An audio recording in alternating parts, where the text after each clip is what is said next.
The crowd gathered in the alien training arena expecting a spectacle. But not the kind they were about to witness. They'd come to watch a human die.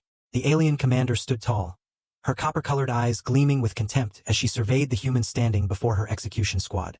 Her laugh rang out across the arena. Sharp, piercing, like steel scraping glass. Slow and pathetic, she declared, her voice dripping with mockery. You won't even see the arrows that kill you. The human stood perfectly still, calm, breathing steady, shoulders relaxed. And then he did something that made the entire crowd gasp in confusion. He closed his eyes. 12 elite archers raised their weapons. 12 arrows knocked. 12 death sentences aimed at one motionless human who couldn't even be bothered to watch them coming. The commander's laughter grew louder, more confident. She was already celebrating his death. But what happened in the next 60 seconds would shatter everything this advanced alien civilization believed about humans. About speed. About perception. About what it truly meant to see. And the commander who'd mocked the slow human would learn a lesson she'd never forget. If you love stories about humans defying impossible odds through sheer skill and surprising alien warriors, smash that subscribe button right now. You won't want to miss what happens next. The training arena was a brutal place designed to break warriors and forge legends. Carved from black stone that absorbed sound, it amplified every heartbeat, every breath, every whispered doubt. The crowd had gathered in tiers that rose around the central killing floor. Hundreds of aliens from dozens of species, all here to watch the newest batch of warriors prove their worth. Or in this case, to watch a human die. Commander Zyrith stood at the edge of the arena, her tall frame wrapped in ceremonial armor that marked her as leader of the elite guard. Her people, the Korvathi, were renowned across the galaxy for their speed, their reflexes, their deadly precision. They moved faster than most species could even perceive. Their neural pathways processed information at rates that made them seem like they could see the future. And humans? Humans were famously slow, clumsy. Reaction times measured in fractions of a second that might as well have been centuries to Korvathi perception. Weak, fragile, barely worth acknowledging. That's why when a human prisoner had been brought to the arena for evaluation, Zyrith had laughed. Actually laughed, something she rarely did. This will be entertaining, she'd said to her second-in-command. Watch how the slow creature tries to dodge. It will be like watching stone try to dance. The human, his name was Marcus, though no one had bothered to ask, stood in the center of the arena now. He wore simple clothes, no armor, no weapons. Just a man facing 12 archers whose arrows moved faster than sound. The crowd whispered among themselves. Why is it just standing there? Does it not understand what's about to happen? Humans are so primitive. It probably can't even comprehend its own death. Zyrith raised her hand, signaling her archers to prepare. They were the best, hand-picked from thousands, trained since childhood, capable of putting an arrow through a falling raindrop. 12 arrows, 12 death sentences, fired in sequence so the crowd could enjoy watching the human try and fail to dodge. Last chance, human, Zyrith called out, her voice carrying across the arena. Beg for mercy. Entertain us before you die. Marcus didn't respond. He simply stood there, breathing calmly. His body relaxed as if he were standing in a peaceful garden rather than facing execution.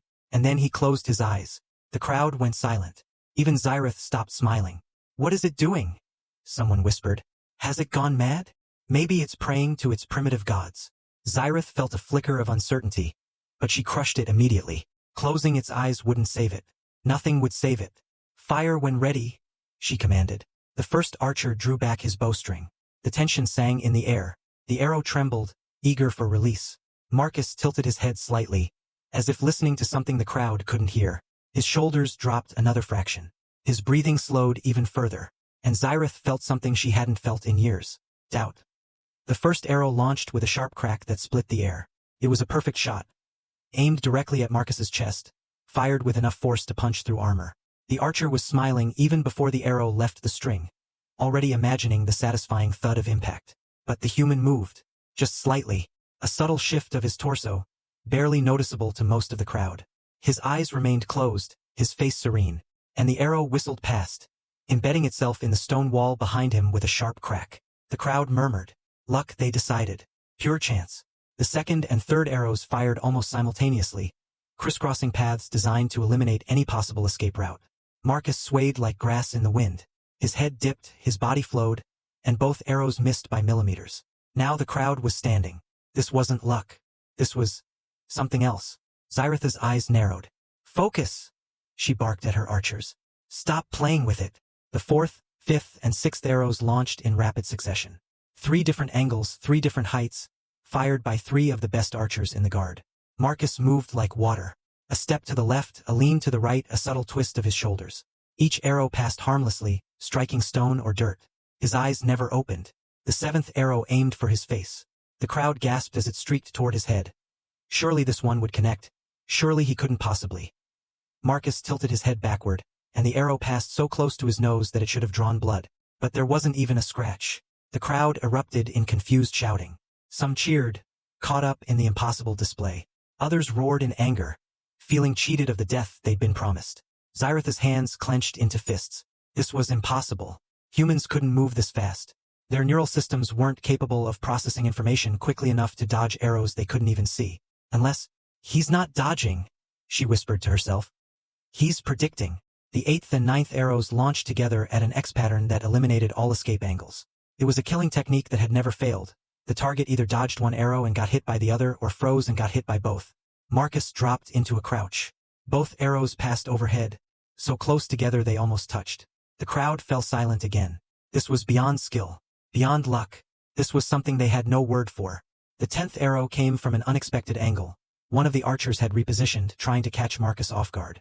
But the human simply stepped backward without looking, and the arrow buried itself where he'd been standing a moment before. Xyrath's heart was pounding now.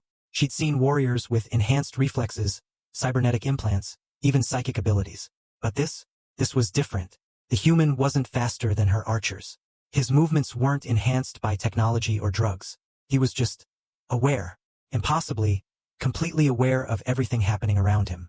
11 arrows down, 1 remaining. The crowd held its breath. Xyrath realized with growing horror that if this human dodged the final arrow, she would be humiliated before her entire civilization. Her reputation, built over decades of perfect performance, would shatter like glass. She couldn't let that happen. Drop a like right now if you're on the edge of your seat, and comment below. Could you dodge arrows with your eyes closed? Let's hear your confidence level. Xyrath pushed her archer aside and picked up the bow herself. If anyone was going to kill this human, it would be her. She knocked the 12th arrow. A special one, crafted from materials that made it fly faster and straighter than any normal projectile. Her hands were steady despite the rage burning in her chest. Open your eyes, human, she commanded. Face your death like a warrior. Marcus didn't respond, didn't move, just stood there with that infuriating calm, eyes still closed, as if the woman pointing a weapon at his heart was no more threatening than a gentle breeze. Xyrath drew the bowstring back to full tension. Every muscle in her body aligned for the perfect shot. Years of training, thousands of hours of practice, all focused on this single moment. The crowd leaned forward. Some covered their eyes. Others couldn't look away. Xyrath released. The arrow launched faster than thought, faster than most beings could perceive. It was a perfect shot, aimed directly at Marcus's heart. Impossible to dodge, impossible to... Marcus turned his body sideways. Not quickly, almost lazily, as if he had all the time in the world. The arrow passed through the space where his chest had been, missing by a hair's breadth, and struck the wall behind him with a sound like a gunshot. For 3 full seconds, nobody moved. Nobody breathed. Nobody could process what they just witnessed. Then Marcus opened his eyes. They were brown, ordinary, completely human. But in that moment, they held something that made even the bravest warriors take a step back. Not anger, not triumph, just understanding, as if he'd seen something they couldn't comprehend. He looked directly at Xyrath, and when he spoke, his voice was quiet but it carried across the entire arena. You called me slow, but speed isn't everything. He took a step forward. The guards tensed, but no one moved to stop him. You said I wouldn't see the arrows, but seeing isn't about open eyes. Another step. Xyrath found herself backing away, her hand reaching for a weapon that wasn't there. Your people are fast. Faster than humans, yes, but you've forgotten something important. He stopped directly in front of Xyrath, close enough that she could see her reflection in his eyes. Speed without awareness is just motion. Sight without understanding is just light hitting your retina. You've trained your bodies but neglected your minds. His words hit harder than any arrow could have. Around the arena, warriors who'd spent their entire lives perfecting physical techniques felt something crack in their certainty. I closed my eyes, Marcus continued, because I didn't need them. I heard the bowstrings, felt the air currents, understood the rhythm of this place. Your archers telegraphed every shot through tiny shifts in stance, breathing patterns, muscle tension. He gestured to the 12 arrows scattered around the arena. You see the world in fragments, target, weapon, trajectory. I see it whole, connected, Every movement creates ripples. Every action has a pattern. Xyretha's voice shook when she finally spoke. Impossible. Humans aren't capable of. Aren't capable. Marcus smiled, but there was no mockery in it. Only sadness. You've decided what we're capable of based on surface measurements. Reaction time, muscle speed, physical strength. But you've never bothered to understand what humans actually are. He turned to address the entire arena. We're not the fastest. We're not the strongest. We're not the most advanced. But we're survivors. We're adapters. We're learners. Put us in any situation and we'll find a way. Not through superior physical traits, but through understanding. The crowd was utterly silent now. Every being present was confronting an uncomfortable truth. They'd underestimated humans. Badly. I didn't dodge 12 arrows through superhuman reflexes, Marcus said. I did it through observation, practice, and thousands of years of human evolution that taught us to read danger in every subtle sign. Your technology made you fast, but it also made you predictable.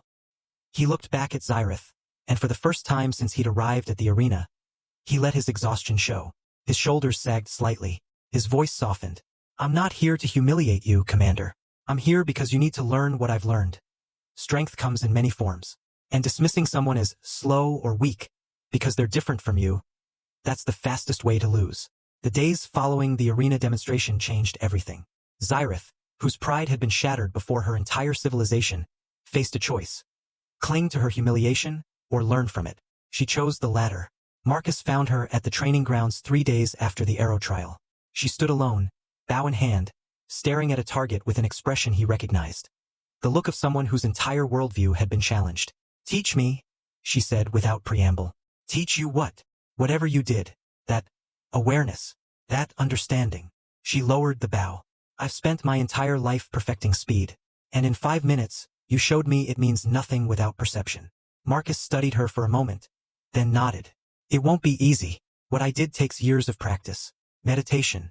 Learning to quiet your mind while sharpening your senses. I have time, Xyreth said.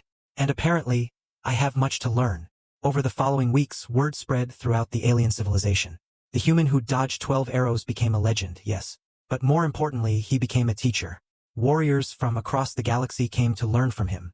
Not combat techniques or weapon skills, but something more fundamental. The art of true awareness. They learned that closing your eyes could help you see more clearly. That slowing down your thoughts could speed up your understanding. That the universe spoke in whispers that only quiet minds could hear. Some struggled. Many failed at first. But those who persisted found themselves becoming better warriors. Not because they got faster or stronger, but because they learned to perceive the world in ways they never had before.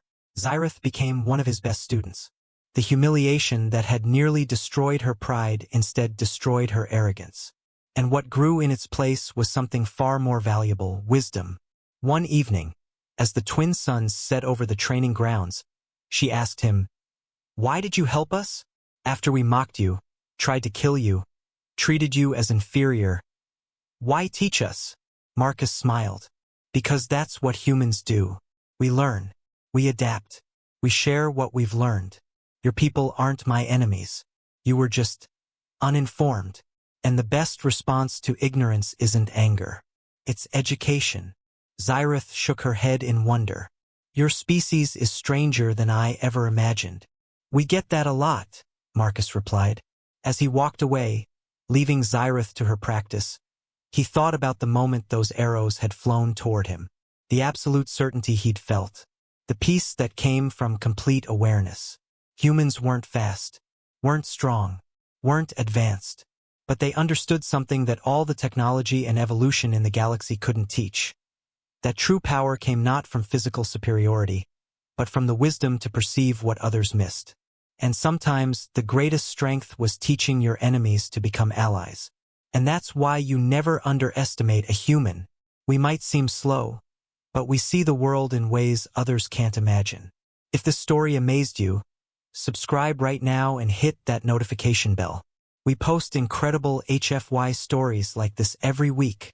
Smash that like button if you loved watching Marcus humble an entire alien civilization, and comment below. What's your hidden skill that people underestimate? Maybe you're the human dodging arrows that nobody saw coming. Check out these other videos where humans surprise the galaxy.